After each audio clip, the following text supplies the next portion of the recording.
Imagjinoni të jeni mira metra mbi tokë, duke pilotuar një avion të qetë në një fluturim rutin, kur papritur të ndjeni një ftohtësi të çuditshme në kurriz. Çfarë do të mendonit? Ndoshta do të kontrollonit shishën e ujit pranë jush, ashtu siç bëri Rudolf Erasmus, piloti i guximshëm i Afrikës së Jugut.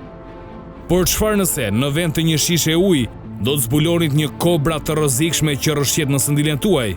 Çfarë do të bënit në atë moment? Kjo është historia e pabesueshme që do të dëgjojmë së bashku.